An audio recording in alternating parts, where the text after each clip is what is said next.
Тақырыбымыз заманауи саяси жүйелер, саяси режимдер. Қарастыратын сұрақтарымыз: саяси жүйе түсінігі, саяси жүйенің құрылымы мен элементтері, саяси жүйенің негізгі категориялары, саяси жүйелердің типологиясы, Қазақстан Республикасының саяси жүйесі.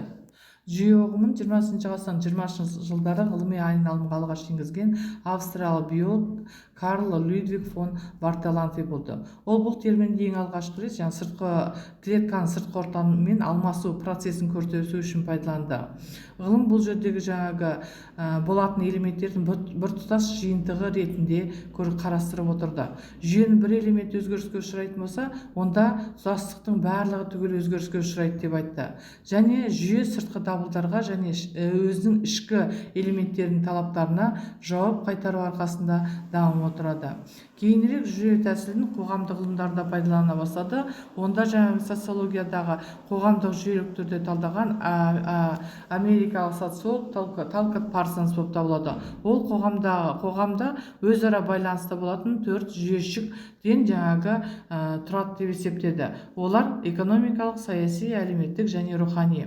Жүйешіктердің бұл жерде әрқайсысы белгілі бір қызметті атқарады. Олар іштен және сырттан келіп түскен талаптарға құлақ асып, оларға жауап қайтарып отырады. Осылардың бәрі қосылып қоғамның өмір сүруін қамтамасыз етеді. Қоғам саяси жүйесі қоғамдағы билік пен басқаруды жүзеге асыратын біртұтас нормативті құндылықтар негізінде ұйымдасқан саяси субъектілердің, олар мемлекет, саяси партиялар, топтар мен жеке тұлғалар, саяси қозғалыстар, ұйымдар және тағы да басқалары өзара қарым-қатынастарының саяси санасы мен мәдениетінің және саяси нормалардың жиынтығы болып табылады. Саяси жүйе ұғымы нақты бір қоғамға тән саяси қызмет пен қарым-қатынастар құрылымын және саяси үдеріс түрлерін білдіреді. Шын мәнісінде саяси жүйе биліктің қалыптасуы мен өмір сүруінің күрделі механизмі. Саяси жүйенің бірнеше басты құрылымдық элементтері және олардың әрқайсының өз ерекшеліктері мен атқаратын функциялары бар. Олар жүйенің тұтастығы мен тұрақтылығын қамтамасыз етеді және өзара тығыз байланысты болады. Саяси жүйенің негізгі құраушы элементтеріне тоқталатын болсақ, олар мыналар: институционалды құраушы, мемлекет саяси жүйенің ең күрделі, ең маңызды элементі болып табылады. Мәдени құраушы, саяси билік пен саяси жүйенің психологиялық және идеологиялық қырларын, саяси мәдениет, саяси идеологиясын сипаттайтын саяси сана. Нормативті құраушы, қоғамның саяси өмірі мен саяси билікті жүзеге асыру үрдістерін реттеуші әлеуметтік, саяси және құқықтық нормалар. Коммуникативті құраушы, ол жүйе элементтері арасындағы саяси билік, саяси жүйе мен қоғам қатысты қалыптасқан ақпараттық байланыстар мен саяси қарым-қатынастар. Функционалды құраушы, саяси қызмет формалары мен бағыттары, билікті жүзеге асыру әдістерінен тұратын саяси тәжірибе.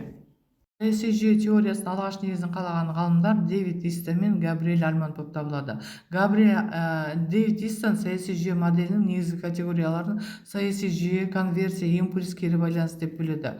Саяси жүйенің Габриэль Альмандың саяси жүйе мәдениет пен билікті ұйымдастыру нысанына сай ағылшын-американдық, құрлықтық, европалық, индустриалдық дәуірге дейінгі және ішінара индустриалдық деп бөледі. Саяси жүйе сыртқы ортамен байланысы бойынша ашық және жабық түрі болып екіге бөлінеді.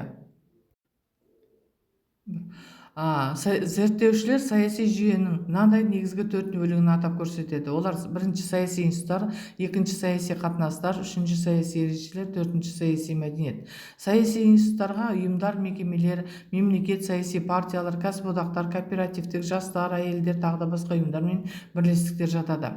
Қоғамның саяси жүйесінің екінші бөлігі саяси қатынастарды құрайды. Оған таптардың, этникалық бірлестіктердің, тұлғалар мен қоғамның, азамат пен мемлекеттің арасындағы қатынастар кіреді.